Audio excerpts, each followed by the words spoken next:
Hey folks, Jim here from the Soul of the Unexplained. Hope everybody is having a fantastic week so far. Just wanted to do a quick little commentary regarding the recent article or op-ed, I guess you would say, that was published by the former head of AARO, which of course is the All-Domain Anomaly Resolution Office. And that naturally means that I'm talking about Dr. Sean Kirkpatrick, right? Anyway, folks, I will try to be as kind and polite as I am capable of being, even though I really want to go full ugly New Yorker on this guy, but I will refrain because I do try to follow a policy of taking the high road whenever I can. But that notwithstanding, let's get started, shall we? So, for those of you that follow the UFO slash UAP topic, I guess you will, there's been a couple of op-eds, specifically two of them, that Dr. Sean Kirkpatrick, who up until the end of 2023 was the director of AARO. And all throughout his time serving in that capacity, he always gave me the impression, anyway, that he didn't really like doing the job that he was assigned to do, that he did so very grudgingly, that he didn't really want to deal with such of, what he gave the impression he felt was kind of like a bullshit topic. Pardon my language there. But so it's no surprise that when he finally left AARO, that he's taken two opportunities now to take some pot shots at people that are actively trying to move the whole field forward, if you will. And specifically, his first op-ed, which came out, I want to say either toward the end of January or last month in February, he really went after two people who I have a great deal of respect and admiration for. Specifically, that would be Dr. Travis Taylor and Jay Stratton. And both of those gentlemen, in my opinion, both Dr. Taylor and Jay Stratton, have their qualifications are unimpeachable. Their character is unimpeachable to me. And if that offends some of you for me to say that, then I really don't care, because that's just my personal viewpoint. And I think the resume of both Dr. Taylor and Jay Stratton speak for themselves. They are both men of integrity and of high character, and I've had the opportunity to meet both of them before, so it's not like I'm just forming opinion off of, just out of thin air. So I have instances where I've had conversations with both Travis and Jay Stratton as well. So, but what Sean Kirkpatrick did in his first op-ed, and I apologize that Roger and I never did a commentary on the first one, because the first one, oh my gosh, it was a doozy, filled with all kinds of drama. And it essentially basically made all these, Dr. Kirkpatrick was making all these allegations, and still to this day holds to that party line, if you will, that no credible evidence has ever been shown that any of these UFOs or UAPs are anything out of the ordinary that can't be explained away with perfectly mundane and prosaic explanations. Well, we all know, all you got to do is just really truly pay attention to what gets reported. And that's clearly not the case. That's clearly not really telling the whole story. I'm going to stop short. I'm not going to call Dr. Kirkpatrick a liar, because, I don't know the guy. All that I know is the stuff that he has shown publicly, which for me is something I'm not terribly impressed with. It's great that he's got a PhD from, the University of Georgia or something like that. So he's obviously got greater intelligence than I do, so who am I, right? But still, he made all these claims that while he was serving as director of AARO, that he saw nothing, and that none of the people that we've known now as whistleblowers, David Grush included, he claims that, those meetings, a lot of those meetings never took place, and that during those meetings he was never shown anything of substance, anything that gives him reason to think that some of these instances deserve and merit further investigation.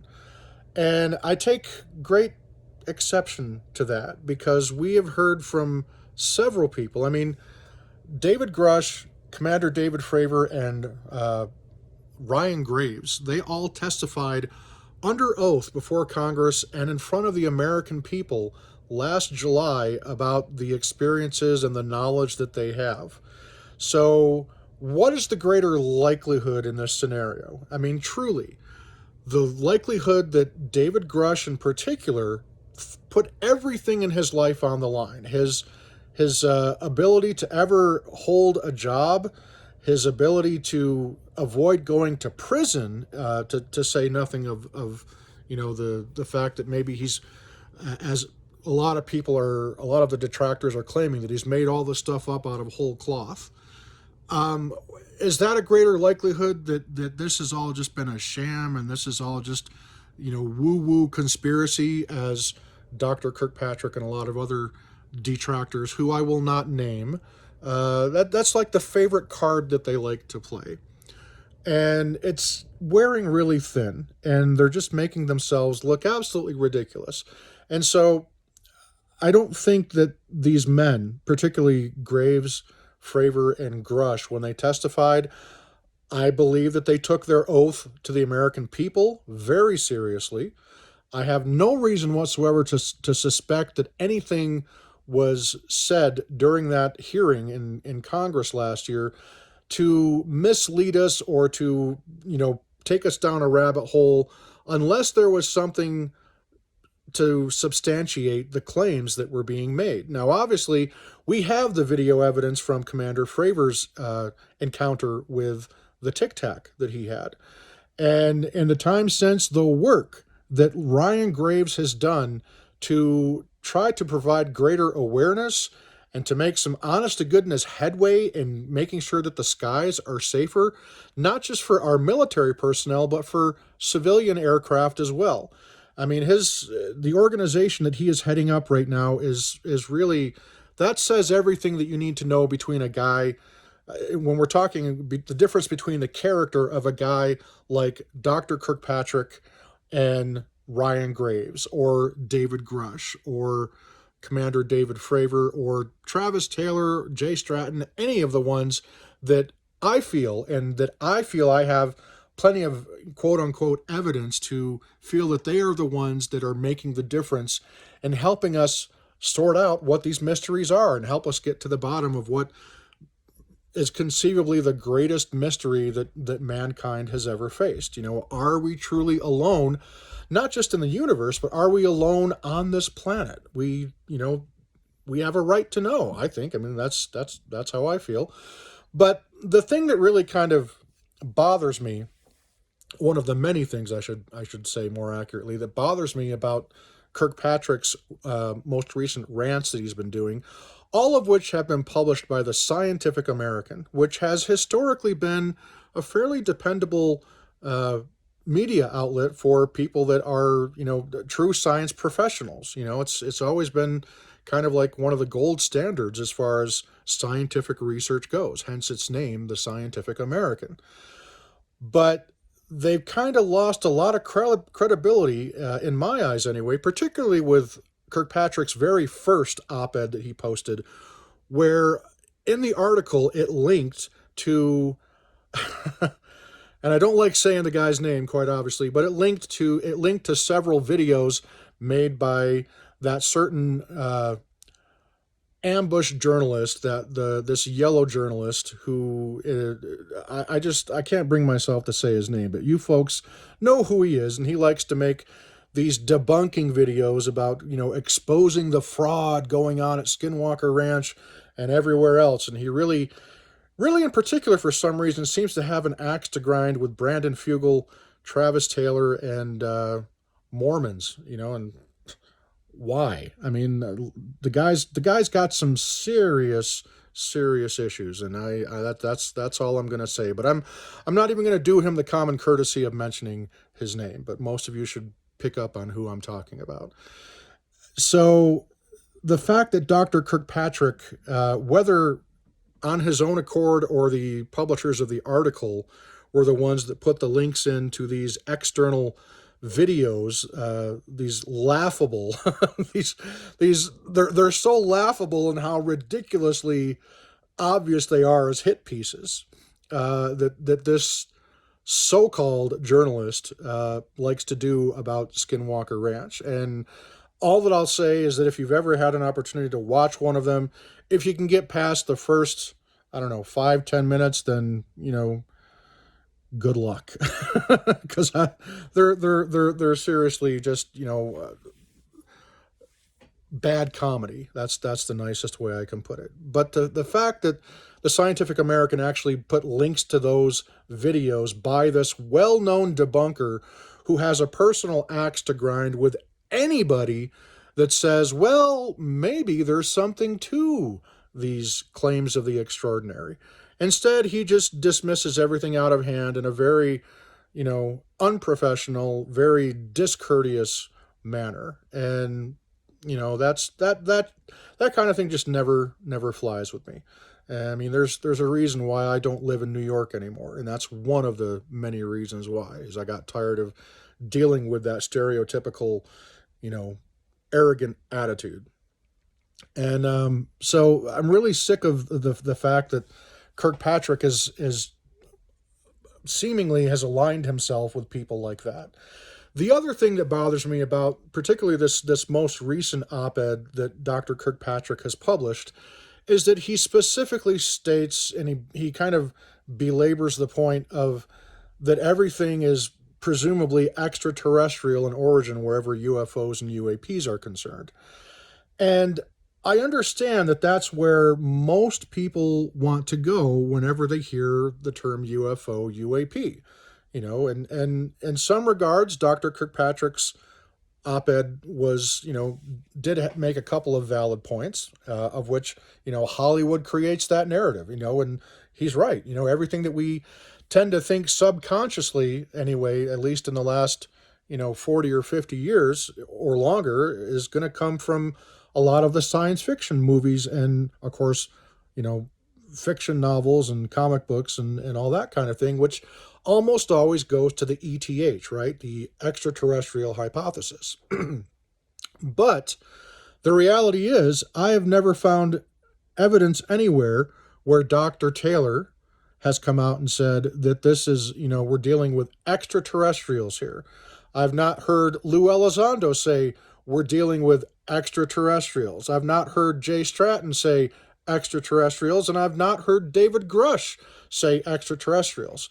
In fact, specifically, all of them, when I've had a chance to either watch their interviews or talk to them personally, in the case of Jay and Travis, is that they don't know what this is. There are several possible explanations for what may be behind these, anomalous craft, these anomalous phenomenon. Is one of them possible that these are beings coming from off-world, from another planet, either in the solar system or outside our solar system, outside of our galaxy? Very, very possible. But is it the most likely? We don't know. Are they interdimensional? We don't know. Are they part of a breakaway civilization, or are they some species of non-humans that has always existed on this planet right alongside human beings? We don't know. There's a lot of speculation one way or the other, but when it comes right down to brass tacks, we don't know. And that's one thing that I really wish that a lot of people that are passionate about this topic would be a little more open-minded of. Because to Dr. Kirkpatrick's point that he's making, a lot of people that are really into this subject, like myself, like Roger, and a lot of you, I would presume, that are watching this, you have at least a passing interest in these things. But a lot of people allow themselves to just immediately go right to that extraterrestrial solution. And that certainly, again, it's not out of the realm of possibility, but that's also not necessarily the only place we should be looking. And so the fact that, the media, the mainstream media anyway, are always, using the term little green men. They still try to stigmatize it in any way that they can. It's still a bit of a joke for these people, when the reality is, and this is kind of the thing that pisses me off the most about people that are dismissive of the subject, because I used to be like them. It wasn't so much that I never thought that there was the possibility of life visiting us from elsewhere, even if it was out in the cosmos coming here. I'm very familiar with Fermi's paradox and all these things. This school of thought that says there's no way that any civilization could be traversing across the stars to come and visit us because of the vast distances that would be involved. And that's kind of narrow. That always struck me as being narrow-minded thinking. But again, up until, being honest, up until about 2017, when that New York Times article came out, where the U.S. government finally said, yes, these UFO things, they're real. And by the way, we're no longer referring to them as UFOs. They are now UAPs, unidentified anomalous phenomena or unidentified aerial phenomena. But to an old timer like me, they're always going to be UFOs, especially if there's clearly a physical object, right?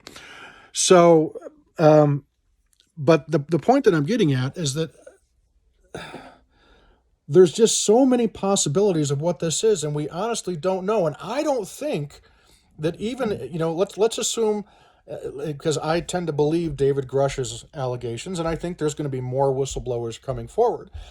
But I'm still willing to believe that despite the fact that our United States government has been purposely and intentfully investigating these phenomena for well over at least 70 years, and some would argue it goes back even earlier than that, I would be willing to bet that they themselves still don't know where these things come from, what the source of them is. Is there anybody piloting them? Is there anybody inside them? Now, obviously, Grush elaborates on the point and says that there are at least a couple instances where the occupants of some of these craft have been recovered, as well as the craft materials and intact craft as well. So are we dealing with, multiple kinds of non-human intelligence? Are they AI? Are they drones? What would be the this non-human equivalent of a drone? I mean, we don't know. And if somebody does know, they clearly, quite obviously, are very good at not telling us. And they probably have some ideas, and hopefully someday soon, if nothing else, we get an acknowledgement that we are at the very least not alone on this world or in the universe. And that's just something that will take time before we really get to the bottom of that. But the point that I want to make regarding, just to kind of wrap things up here with the op-eds that Kirkpatrick published, do your own homework, folks. Understand that this is a man who I feel was basically the modern day equivalent of Dr. Edward Condon. And if you don't know who Dr. Edward Condon was, or more specifically the Condon Report, that was basically a task force that was set up by the United States government to have Dr. Condon, who was a prominent scientist at the time, teaching at University of Colorado, I want to say. I could be wrong on that. But basically, he formed this committee to basically review everything that Project Blue Book was doing at the time. So this was late 1960s we're talking. And he let it slip during interviews before the final report of his committee was released that it was determined that, UFOs, there's nothing to see here. They do not constitute a national security threat, blah, blah, blah, blah, blah. It's all hooey and nonsense, essentially. And he admitted in an interview before that report was released, well in advance of the time that report was released, he said, but I'm not supposed to arrive at that conclusion for another year or so. So that tells you everything that you need to know. The outcome of his report was clearly predetermined. Predetermined by him?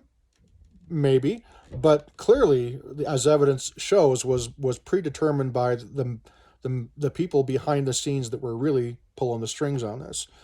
And I think that Kirkpatrick is a modern day equivalent of Dr. Condon. He's a guy that I don't think really wanted the job to begin with. And when he found himself in it, he found himself neck deep in some stuff that he, really wasn't prepared to find himself being involved in. And I have to believe that he was, in fact, shown and given testimony from people that had firsthand experience other than David Grush, people that were sent to him while he was the director of AARO, and for whatever reason, he chose not to give it its due diligence. I don't feel that he gave it his best effort, is the best way that is the nicest way I can say it. I think that he basically sat there and came, I think his outcome had already been predetermined of the solution and the details that he was going to eventually divulge.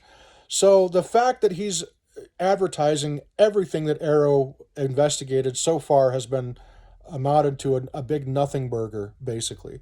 And that doesn't come as a surprise. And it also doesn't discourage me, because it tells me that whoever it is that is truly behind keeping this information suppressed, they're scared. They're really scared. And I think Kirkpatrick is one of those. I think that he, personally, I think is going to end up on the wrong side of history, because I think more of this information is going to come out. I cannot accept the fact that people in Congress, regardless of my own political viewpoints, and again, folks, I am a political independent. I am neither Democrat or Republican. I am a very fierce independent when it comes to politics. You can't convince me that Charles Schumer and Senator Rounds and how many other members of Congress were duped, as Dr. Kirkpatrick alleges, into drafting this insane legislation and falling victim, if you will, to this belief that we have, little green men that have been landing on Earth and crashing, and, that we've been appropriating technology and trying to reverse engineer it. Heaven forbid. I don't buy that one bit. I think that quite obviously Senator Schumer has been around the block a few times when it comes to politics, and he had to know very well what he was getting into when it came to drafting that legislation.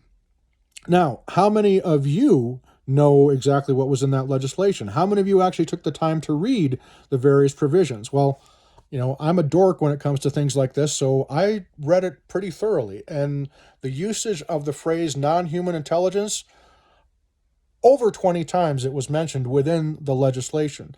And that's just the tip of the iceberg. There were other things, obviously, that were put in that legislation that were really meant to move the quote-unquote disclosure movement forward. And there were some things in it that I think were not handled the right way, such as the eminent domain clause. And I've spoken on social media about that quite a bit. I'm generally not a fan of open-ended provisions that allow for eminent domain seizures. It's a very, very, very slippery slope as far as preserving constitutional protections and freedoms awarded to individuals, and particularly as it pertains to private property. And the fact that the eminent domain clause in the UAPDA that ultimately ended up getting removed could have been worded a lot better and should have been watered down a little bit. But that's for another day conversation. But nevertheless, you can't tell me that Senator Schumer and Senator Rubio, Senator Gillibrand, Senator Rounds, all these senators, as well as House members like Tim Burchett, Jared Moskowitz, Representative Luna, you name it. You can't tell me that these people have been, quote unquote, tricked and, hornswoggled by the UFO crazies. I don't buy that one bit. I think that these members of Congress have themselves, particularly where the Gang of Eight is concerned, so Senator Rubio, Senator Gillibrand, Senator Schumer, I think that these people have actually seen a hell of a lot more than we've been privy to.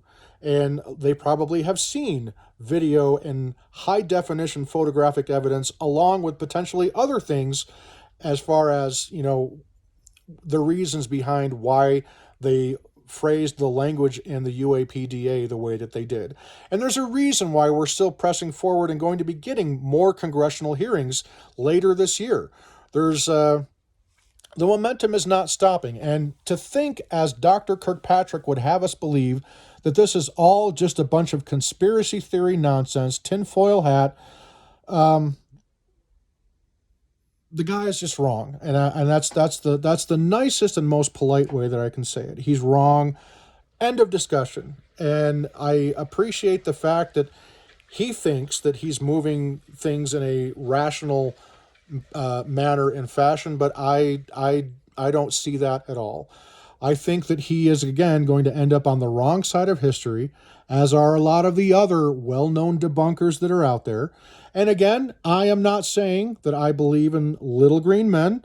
I believe in the fact that there is just quite simply another intelligence present on this planet, or that has at least visited this planet in the past, that is not of human nature. It's not of human origin. They are non-human intelligence, plain as day. And I think that that is the best way to use that particular verbiage. I even try to stay away from using the term aliens, because it conjures up that connotation of little green men, and maybe it is, but maybe it isn't. So that's why I'm trying to keep it, just as guys like David Grush and Lou Elizondo, when they talk about it, they aren't saying specifically extraterrestrial, even though I'm leaving the door open that may very well be applicable in at least some of these cases, but maybe not for all of them. I don't think it's a catch-all.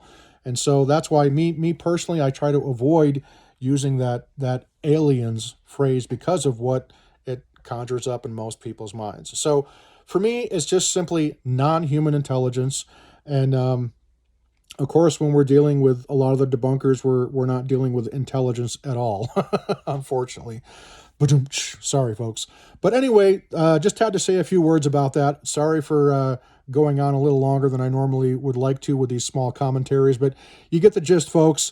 Thank you so much for following the Soul of the Unexplained. Hit that button down there somewhere and subscribe if you like what we heard, if you like what you heard, rather, and hit the notification bell.